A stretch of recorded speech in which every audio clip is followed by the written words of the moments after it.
Olá pessoal, sejam mais uma vez muito bem-vindos ao canal da Anatomia Virtual. Se inscrevam no nosso canal, deixe seu joinha e seus comentários.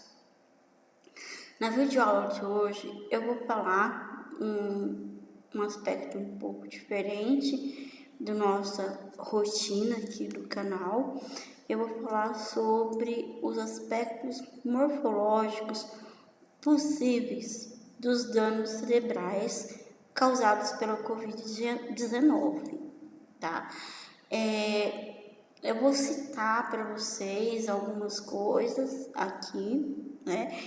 E depois eu vou mostrar as imagens, algumas imagens aí para vocês de alguns artigos, tá? Então, assim, essa videoaula é uma breve revisão que eu peguei de 3 artigos de forma aleatória no PubMed, né, para saber, né, quais são alguns aspectos, né, que está sendo causado aí pela Covid-19 no sistema nervoso, né? A gente sabe, né, que o Covid, o SARS-CoV-2, ele tem um tropismo, né, bem grande com o sistema respiratório, onde vai provocar insuficiência respiratória, propriamente dita,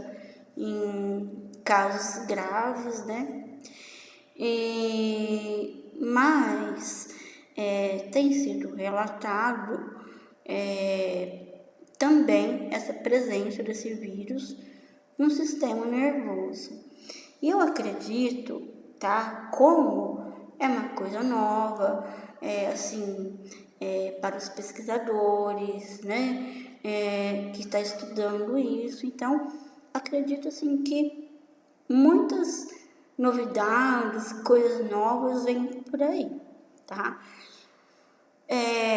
Vou falar alguma coisa agora para depois ficar mais fácil na hora de só demonstrar algumas imagens para vocês.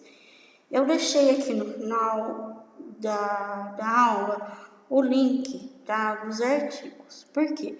Eu não vou falar detalhes de cada artigo para vocês, né, aqui, né, porque também seria, né, para uma aula mais específica, né, para um público mais específico. Mas como a intenção, né, é para que várias pessoas compreendam, então eu vou ser o mais sucinta possível e não vou me prender muito a detalhes, tá? Mas vou deixar na descrição os artigos e me coloco à disposição para esclarecer qualquer dúvida que vocês possam ter.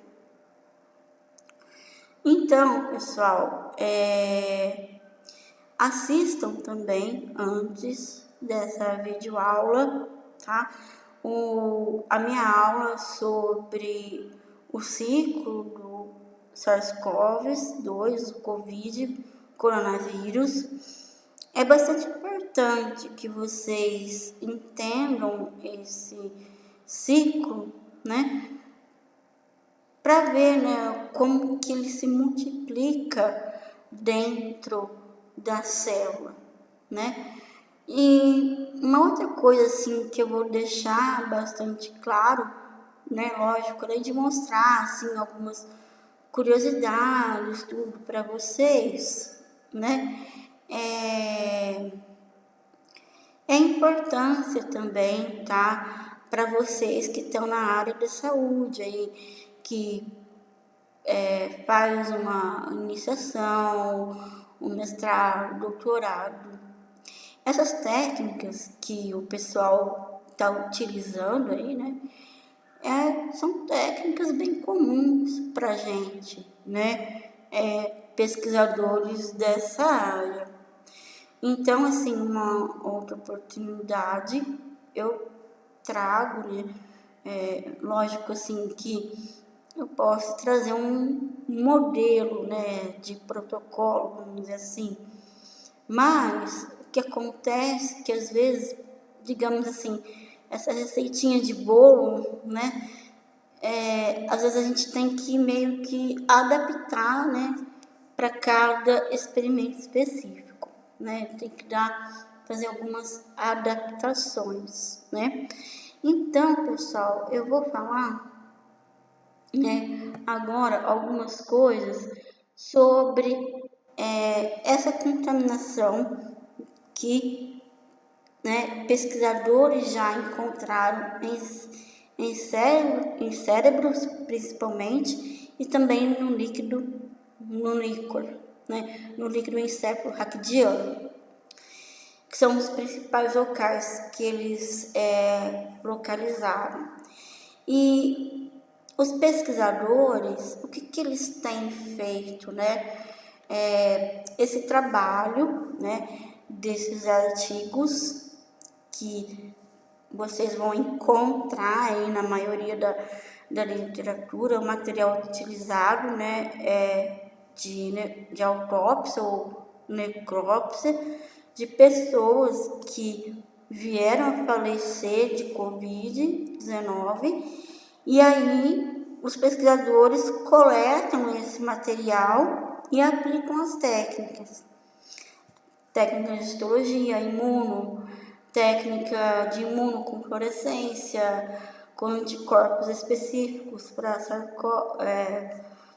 SARS-CoV, né? Nós temos também a hibridização in situ, enfim, a própria PCR, né? Serve aí também, né, para isso. Então, com auxílio, né, dessas técnicas, eles têm mapeado, assim, de forma topográfica, o RNA SARS-CoV, né, na mucosa olfatória, e também as suas possíveis projeções nervosas em regiões distintas do sistema nervoso central, tá? Aí, tudo isso é feito com auxílio dessas técnicas que eu mencionei para vocês, né? E principalmente, né, pela PCR, né, que é feita, por exemplo, na mucosa olfatória, no bulbo olfatório, na mucosa oral, no gânglio trigêmeo, no bulbo, né, no cerebelo, em alguns artigos, tá, que citam, né, a maior predominância do RNA viral no bulbo e também no cerebelo, tá? Lembrando que isso que eu estou falando é a respeito de 3 artigos que eu li, tá? Requer uma pesquisa mais aprofundada. Então, como, né, o meio da mucosa olfatória vai se relacionar com o sistema nervoso central. Então, assim, como que o vírus, né, passa, né, para o sistema nervoso central, né? O que acontece, né? Na infecção do Covid, né? O que ocorre, né? Ele afeta o paladar, né? E também o olfato. Então, acredita-se, tá? Através da informação da literatura, né? Através dessa interface aí entre a perda do olfato e do paladar, e por meio de endocitose e exocitose, ele vai entrar dentro do sistema nervoso central, tá? Que é relatado, né, alterações macroscópicas, alterações celulares, que dá para ver isso tudo na histologia, na imuno, Dá para ver na microscopia eletrônica de transmissão, microscopia eletrônica de varredura, tá? Dá para ver essas alterações. Lembrando que quando vocês fazem um trabalho, vocês têm que analisar desde o aspecto macroscópico até a parte que envolve biologia celular, molecular, enfim, tudo, né? Porque os dados que você vê também é muito importante, né? A característica.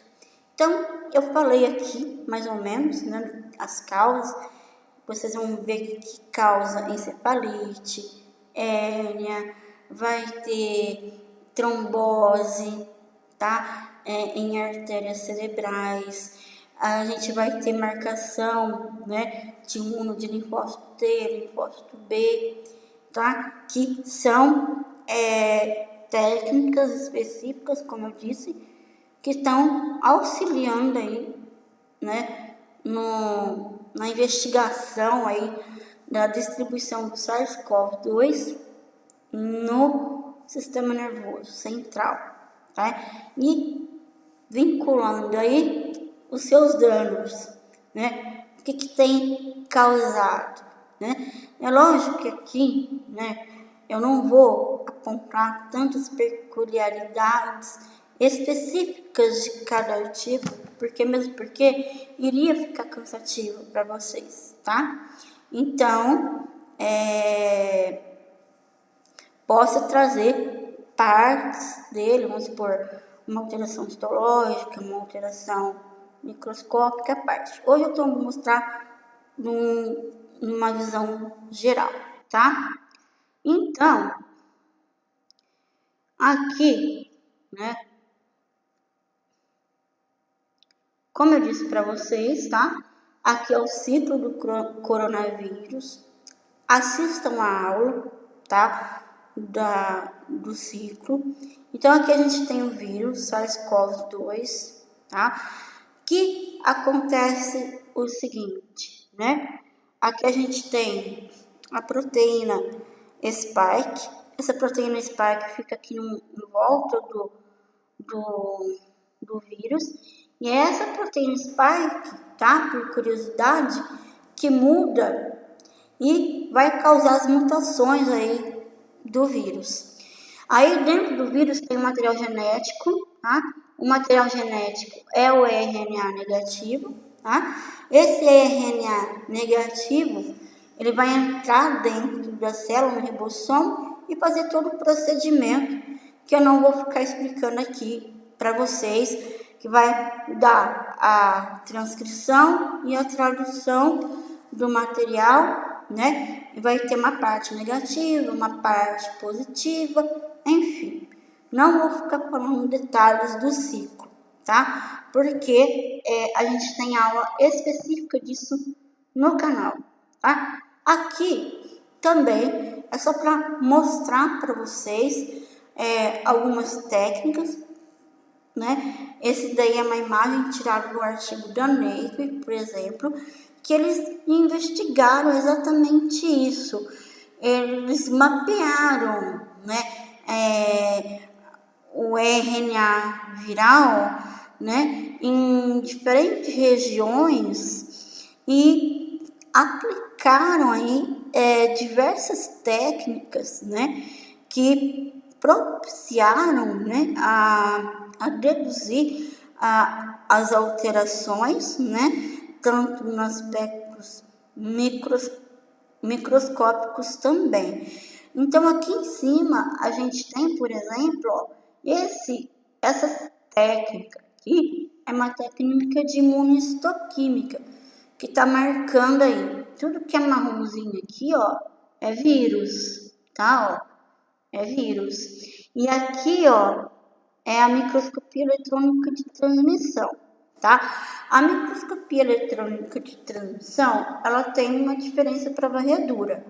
A varredura, ela varre a estrutura e dá uma noção 3D. E já a microscopia eletrônica de transmissão é para esse fato mesmo que vocês estão vendo na imagem, para diagnóstico, tá? É muito importante.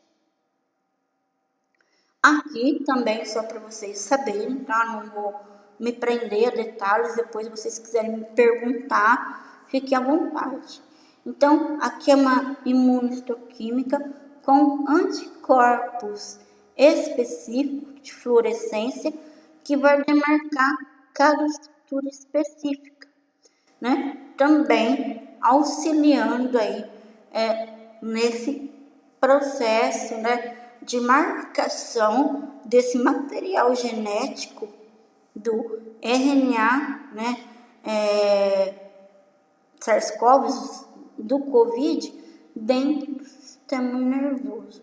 Então, pessoal, tudo isso são técnicas que a gente aplica para meio assim, ó, fechar o quebra-cabeça. Depois que fecha o quebra-cabeça, vai ficando mais fácil, né, de a gente esclarecer. Agora, nessa imagem aqui que eu tô mostrando para vocês, tá? É uma imagem de um artigo, tá? Diferente daquele que eu estava mostrando para vocês, que aqui também, tá? O pessoal daqui aplicou técnicas bem legais e técnicas relativamente simples de se fazer, que é muito importante, tá? Porque tudo que eu estou descrevendo aí são aspectos qualitativos, tá? E não quantitativos, porque quando a gente faz uma análise qualitativa, a gente vê tudo isso. Quantitativa, tá? É contagem. Então, o que você envolve aí? Uma contagem específica de material genético, feito por um bioinformata. Tem técnicas simples, tá? Simples, assim, entre aspas, né? Porque eu sofri durante o doutorado inteiro, né? Que é a esterologia, né? A esterologia, né, permite ver uma organização espacial das células. É bem interessante, tem programas específicos de contagem, mas eu fiz manual mesmo, né, com jogo de dissector. Então, vou falar aqui agora, mostrar para vocês o efeito dele, né? Algumas causas aí que vocês estão vendo aí na imagem, tá? São alterações macroscópicas provenientes aí de insetos, né? Retirado de necrópsias, né? E aí a gente vê tanto na letrinha A, B e C, né, aspectos hemorrágicos, aspectos também aqui, ó, de herniação, né, de herniação mundial, né, hemorragia.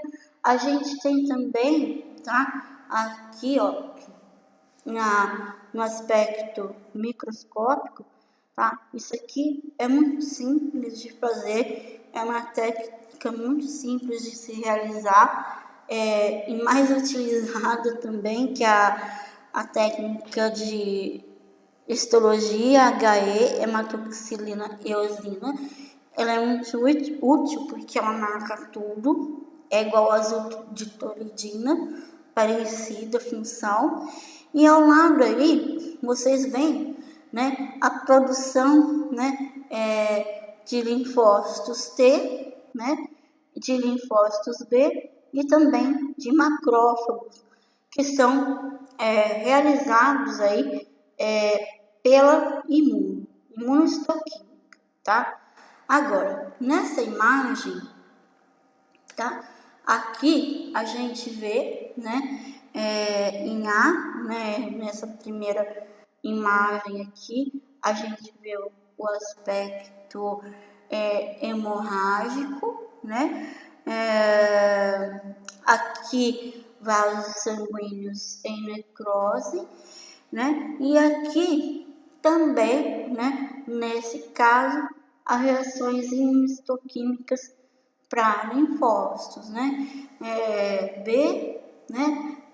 Macrófagos e linfócitos T, tá? Que são feitas também marcação específica para isso, que é a imunistoquímica. É uma reação, não é difícil de fazer, mas é uma coisa que tem que seguir o protocolo corretamente, porque senão dá errado, né? E tem que tirar o dia para fazer, não dá para fazer outra coisa. Então, aqui a gente tem, né, nessa imagem, tá? São imagens de ressonância magnética que demonstra aí, né, as alterações com vários casos, várias demarcações, né, hemorrágicas aqui, ó, né? Aqui a gente dá para ver, né, a artéria cerebral média e aqui no seu interior com trombose. E aqui são corte histológico, tá? Que a gente vê, né? Que confirma essa situação aí que a gente tá vendo aí no aspecto microscópico. E é muito importante também, uma coisa bem legal, né, para vocês, assim, não se perderem, e é legal na prática, quando você está fazendo uma lâmina X, por exemplo, neurônio, você está vendo neurônio numa lâmina, aí, na varredura você vai ter que ver também, na transmissão você vai ter que ver também, e na imuno também. Então, é como você visse a mesma coisa de formas diferentes, com técnicas diferentes. Isso vai, feito corretamente, vai ajudar a confirmar os seus resultados da sua pesquisa. Aí, é isso que os pesquisadores estão fazendo, né? No caso da Covid, né? Mas isso já foi feito para outras patologias também, sem ser o Covid. Tá bom, pessoal? Muito obrigada pela atenção. Até a próxima.